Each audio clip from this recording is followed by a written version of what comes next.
Hello students, first of all I sincerely apologize for being inactive because I had not been making videos for 2 months.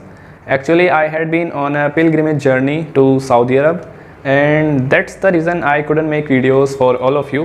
After that I had to attend some family functions. These were some circumstances. Anyway, comeback is always stronger than setback. So let's get started. So today we'll talk about past perfect continuous tense. यहाँ पर हम उन actions को discuss करते हैं जो past में start हुए थे और पास्ट में ही फिनिश हो गए. परफेक्ट का मीन्स एक्शन का कंप्लीट होना and as well as continuous. whenever you hear this word continuous, first thing comes to your mind is ing. किसी भी टेंस में आप इस वर्ड को देखते हैं तो आप वर्ब के साथ ing को ऐड करते हैं.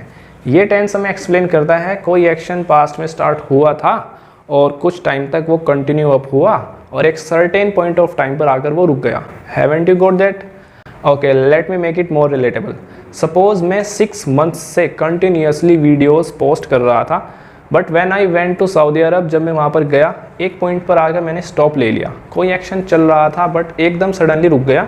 तो ये है हमारा past perfect continuous tense. Okay, now let's get back to the topic. Before moving ahead, let me differentiate between perfect continuous and continuous. Continuous tense में हमने पढ़ा था I was waiting, मैं वेट कर रहा था. बट यहाँ पर हम perfect continuous में I had been waiting for 1 hour, मैं आपका 1 घंटे से वेट कर रहा था. यहाँ पर हम टाइम को मेंशन करके थोड़ा प्रायोरिटी दिखा रहे हैं. ये डिफरेंस है दोनों में. ओके, अब इसका कुछ स्ट्रक्चर देखते हैं. Okay, first of all subject, then उसके बाद हेड. हेड का मीन्स एक्शन का कंप्लीट होना, परफेक्ट. बीन प्लस वर्ब की आईएनजी डिस्क्राइब करता है कि कंटिन्यूस टेंस की बात हो रही है. And last one is object and ये सिंस एंड फॉर ये डिस्क्राइब करेगा ड्यूरेशन. सिंस में हम बात करेंगे एक पॉइंट ऑफ टाइम की. For example since last night, since morning, since yesterday. और फॉर डिस्क्राइब करेगा हमें एक period of time. For 5 hours, for 6 hours, for 5 years, for 10 years. जो हम फिंगर्स पर काउंट कर सकते हैं वो हम 4 के साथ नॉर्मली ऐड करेंगे. सिंस को हम काउंट नहीं कर सकते. Since last year, since Monday, since Tuesday. Okay, अभी हम कुछ सेंटेंसेस देखते हैं. So first one is I had been writing for 3 hours, मैं 3 घंटे से लिख रहा था. अभी एक्शन कंप्लीट हो चुका है. I had been waiting for this moment for ages, मैं इस मोमेंट का काफ़ी टाइम अरसे से वेट कर रहा था. अभी वेट ओवर हो चुका है, ख़त्म हो चुका है, इसलिए ये परफेक्ट हो गया. हेड का यूज़ हुआ यहाँ पर. Next one is they had been playing since morning, ये सुबह से खेल रहे थे. ये स्टूडेंट्स जो अभी आकर बैठे हैं ये यहाँ पर, ये सुबह से खेल रहे थे लेकिन ये खेल कर आ चुके हैं यहाँ पर. Next one is I had been studying for 2 months, मैं 2 महीने से पढ़ाई कर रहा था एग्ज़ाम से पहले. अभी एग्ज़ाम मेरे फिनिश हो गए हैं, मैं बता रहा हूँ कि मैं 2 महीने से पढ़ रहा था. Next one is she had been suffering from fever for 2 days, इस स्टूडेंट को 2 दिन से फीवर हो रहा था इसलिए नहीं आई थी, बट ये आज यहाँ पर आ चुकी है. Okay, look at the first sentence. I got gold medal because I had been working hard since last year. यहाँ पर मैंने 2 सेंटेंस को कंबाइन कर दिया है. आई गॉट गोल्ड मेडल ये सिंपल पास्ट का है, ओनली सेकेंड फॉर्म यूज़ किया है वर्ब की. मुझे गोल्ड मेडल मिला क्योंकि मैं पिछले 1 साल से हार्ड वर्क कर रहा था. And literally I got gold medal when I had passed my 12th class.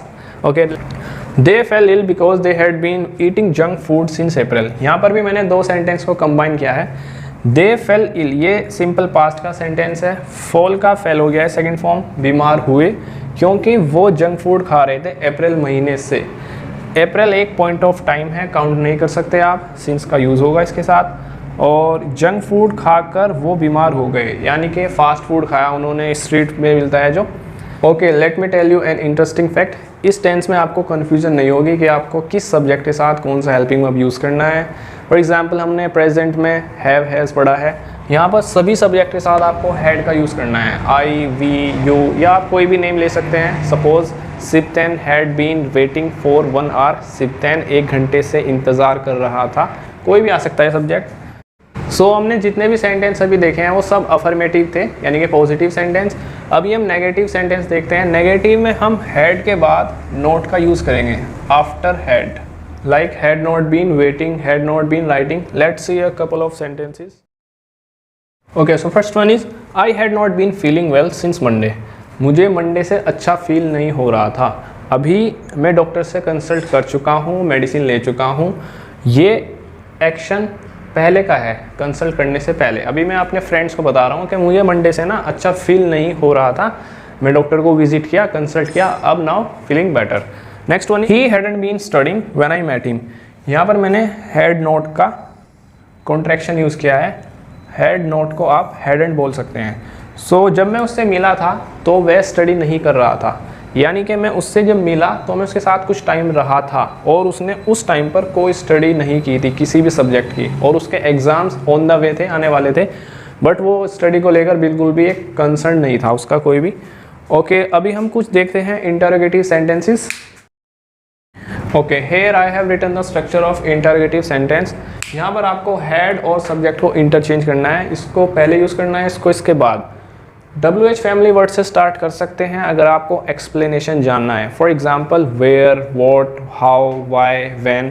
Suppose आपको किसी से पूछना है आप कल रात पूरी रात काम क्यों कर रहे थे, आप कहेंगे why had you been working all night. अब आपको उसका एक्सप्लेनेशन जानना है, क्यों कर रहे थे आप वर्क, बताइए reason.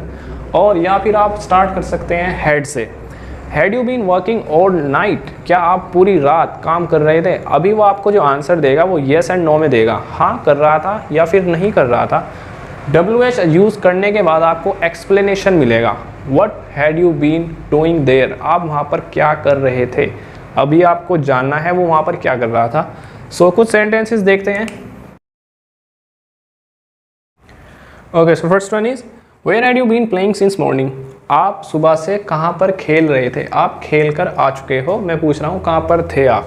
How long had you been playing, आप कितने वक्त से खेल रहे थे, खेल कर आ चुके हो, यहाँ पर भी आपको एक्सप्लेनेशन करना है।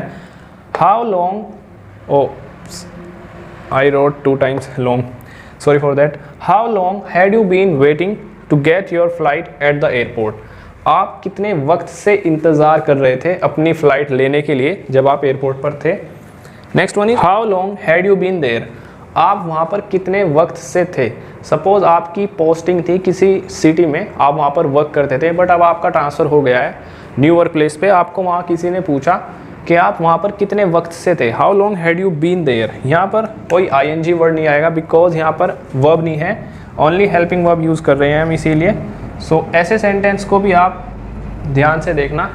एंड वन मोर थिंग, इस सेंटेंस को आप हाउ लॉन्ग को सिंस से भी स्टार्ट कर सकते हैं एंड फॉर से भी। For how long had you been playing, since how long had you been playing, ये सिंस और फॉर का यूज़ आप स्टार्टिंग में भी कर सकते हैं, इसको आप स्टार्टिंग में भी यूज़ कर सकते हैं इंटरोगेटिव सेंटेंस में।